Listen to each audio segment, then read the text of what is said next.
মোহনপুর মহকুমা কৃষি দফতরে কৃষকদের হাতে সহায়তা প্রদান কৃষি দফতরের উদ্যোগে কৃষি সামগ্রী বিতরণ করা হয় কৃষি এবং কৃষক কল্যাণ দফতরের সহযোগিতায়।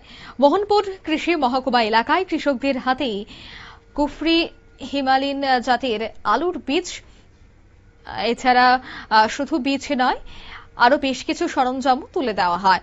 তাছাড়া এই দিনের এই অনুষ্ঠান থেকে জানা গেছে যে মোহনপুরে বিভিন্ন ধাপে যেভাবে কৃষকরা কাজ করছেন তাতে কৃষি দফতর সাহায্যের হাত আগামী দিনেও বাড়িয়ে দেবে সেই কথাই বলছেন কৃষি দফতরের আধিকারিকরা। তবে এদিনের এই বিতরণী অনুষ্ঠান থেকে কি বলছেন কৃষি এবং কৃষক কল্যাণ দফতরের মন্ত্রী রতনলাল নাথ, শোনাবো একবার। বিশ্বের শস্য ভান্ডার করার জন্য আমাদের প্রধানমন্ত্রী চাইছে এবং এটা করার জন্যই, এবং আমাদের দেশের মূল ভিত্তি হলো কৃষি, মেইন জিনিস কৃষি।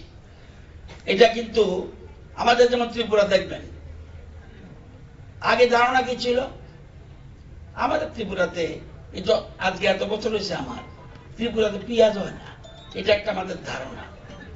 আমাদের এগ্রিকালচার কলেজের বিজ্ঞানীরা প্রমাণ করে দিছে যে পেঁয়াজ হয়, এবং যে লাল এবং সাদা পেঁয়াজ, বিদেশে সবচেয়ে বেশি ডিমান্ড সাদা পেঁয়াজ, আর লাল পেঁয়াজ এবং সাদা পেঁয়াজ আমাদের ত্রিপুরাতে চাষ হচ্ছে, এবং আমরা সবচেয়ে বেশি গুরুত্ব দিচ্ছি আলু এবং পেঁয়াজে।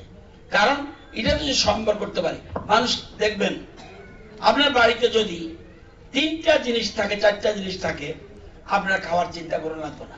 1 চাল, 2। আপনারা শুনলেন মুখ্যমন্ত্রীর মন্ত্রী রতনলাল নাথের বক্তব্য। তিনি বলছেন যে আলু এবং পেঁয়াজের দিকে জোর দেওয়া হচ্ছে, কৃষকরা যেন এর ফলন সব থেকে বেশি করতে পারে তার দিকে নজর রাখা হচ্ছে। কৃষি দপ্তরও সহায়তার হাত বাড়িয়ে দিচ্ছে।